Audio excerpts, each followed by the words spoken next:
Social work with families. Family. Definitions. Burgess and Locke. The family is a group of persons united by the ties of marriage, blood, or adoption, constituting a single household, interacting and intercommunicating with each other in their respective social roles. Elliott and Merrill. Family is the biological social unit composed of husband, wife, and children. Kingsley Davis. Family is a group of persons whose relations to one another are based upon consanguinity, blood relation, and who are therefore kin to one another. Bysands and Bysands. The family is a primary social group characterized by common residence, economic cooperation, and reproduction. Mack and Young. The family is a social group characterized by common residence, economic cooperation, and reproduction. It includes adults of both sexes, at least two of whom maintain a socially approved sexual relationship, and one or more children, owned or adopted, of the sexually cohabiting adults. Bureau of Census, USA. A family consists of two or more persons who are related by birth, marriage, or adoption and who live together as one household. McIver and Page. Family is a group defined by a sex relationship sufficiently precise and enduring to provide for the procreation and upbringing of children. Beat functions of family. Biological/reproductive function, ensures continuation of human species through procreation. Socialization function, teaches cultural norms, values, roles, and language to children. Economic function, unit of economic cooperation and financial support. Emotional function, provides love, security, and emotional stability. Educational function, informal education and support for formal education. Protective function, safeguards members from external threats and internal conflict. Religious function, transmits religious values and beliefs. Recreational function, offers space for leisure and family bonding. See developmental stages of family. 1. Early stage, forming and nesting.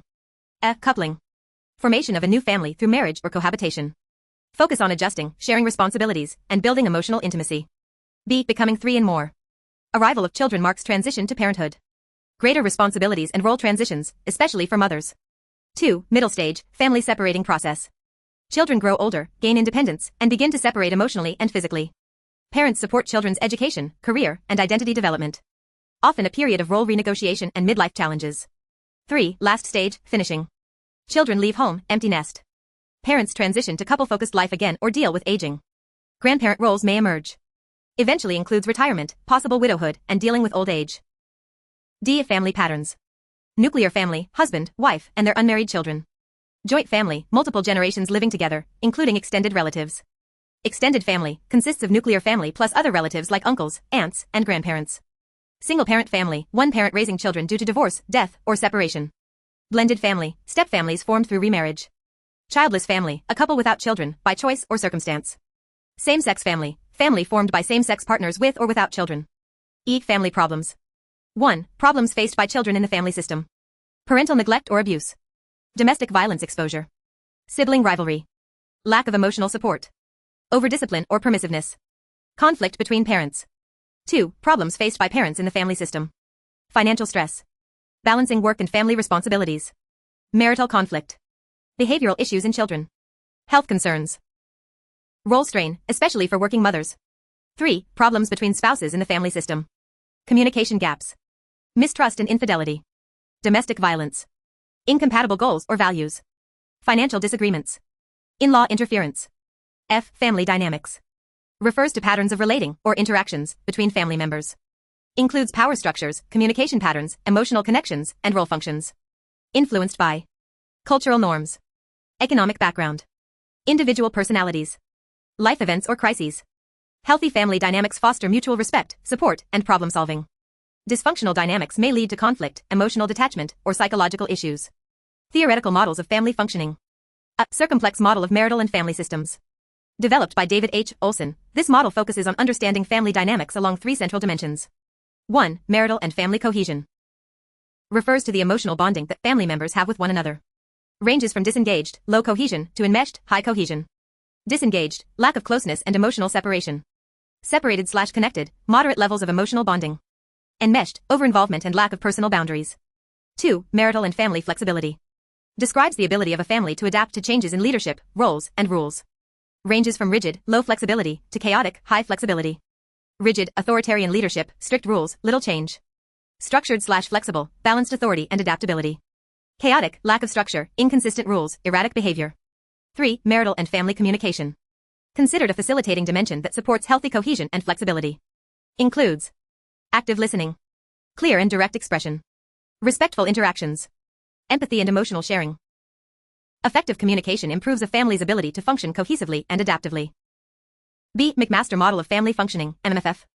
This model was developed to assess and understand family interactions that contribute to either healthy or dysfunctional functioning. 1. Basic assumption of the McMaster model. Family functioning can be understood by analyzing the interactions among its members. Emphasis is placed on how the family as a system meets the needs of its members through 6 key dimensions. 2. Dimensions of family functioning. A. Problem solving. The family's ability to resolve problems that threaten functional stability. B. Communication. Clarity and effectiveness in verbal and nonverbal information exchange. C. Roles. Distribution and execution of responsibilities in family life, e.g., nurturer, provider. D. Effective responsiveness. The ability to respond with appropriate emotion to a given situation.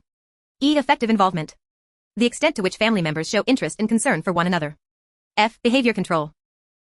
The way family maintains behavioral standards under different circumstances, e.g., rules, discipline, self-control. 3. Dysfunctional transactional patterns.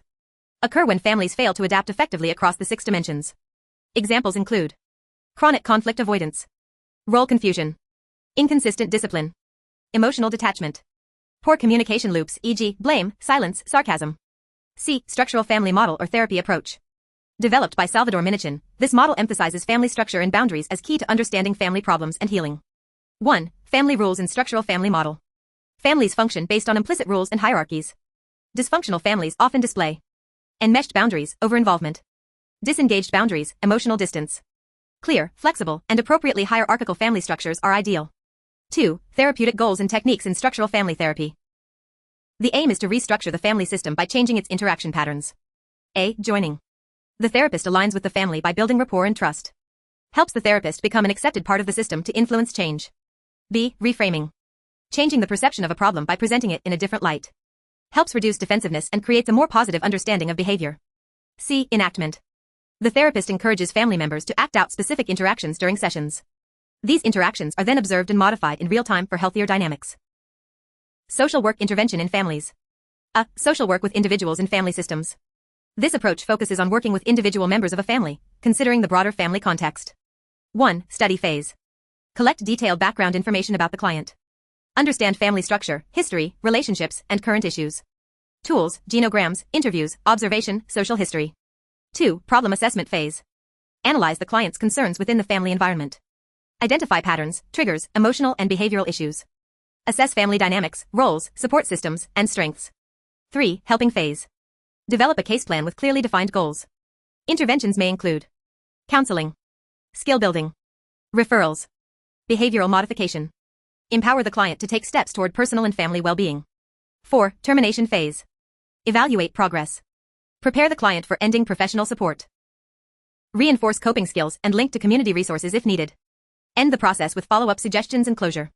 B. Social work with groups and family systems. This approach involves working with family groups or groups of families facing similar challenges. 1. Study phase. Understand the group composition and shared family issues, e.g., parenting, grief, domestic violence. Identify group needs and readiness for collective intervention. 2. Helping phase. Facilitate group sessions focusing on mutual support, shared learning, problem solving. Techniques used: role-play, discussion, psychoeducation, storytelling. Encourage empathy and collective empowerment. 3. Termination phase. Gradual winding down of group sessions. Summarize learning and emotional growth. Encourage continued peer support or engagement in community networks. C. Crisis intervention in family system. Crisis intervention is a short-term, goal-directed process used to support individuals or families facing immediate distress. 1. Intake and assessment. Rapid identification of the crisis, e.g., death, divorce, abuse. Assess safety, urgency, and support systems. 2. Exploring the crisis situation. Understand the event causing distress and the person's perception of it. Identify vulnerabilities and stress points. 3. Understanding the coping style. Explore how the individual or family is dealing with the crisis. Identify both adaptive and maladaptive coping strategies. 4. Confronting feelings and maladaptive coping. Help the client process intense emotions, grief, fear, anger.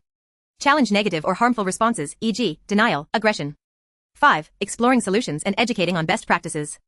Teach healthy coping strategies like emotional regulation, seeking support, stress management techniques. Promote resilience and problem solving. 6. Developing a treatment plan and reassuring client. Create a concrete, time-bound plan with specific actions and goals. Reassure and motivate the client toward stability and emotional recovery. D. Marriage counseling. Marriage counseling aims to enhance relationship satisfaction and resolve marital conflict using therapeutic techniques. 1. Changes the view of the relationship. Helps couples see their relationship objectively. Reduces blame and increases mutual understanding. 2. Modifies dysfunctional behavior. Identifies and corrects destructive patterns, e.g., criticism, withdrawal. Encourages positive behavioral changes. 3. Decreases emotional avoidance. Supports expression of hidden feelings, e.g., hurt, fear. Encourages emotional openness and vulnerability. 4. Improves communication. Teaches active listening, assertiveness, and conflict resolution. Builds empathy and respectful dialogue. 5. Promotes strengths. Recognizes and nurtures existing strengths and shared values. Encourages appreciation, cooperation, and long-term bonding. Thank you so much for watching. Don't forget to like, share, and subscribe. See you in next video.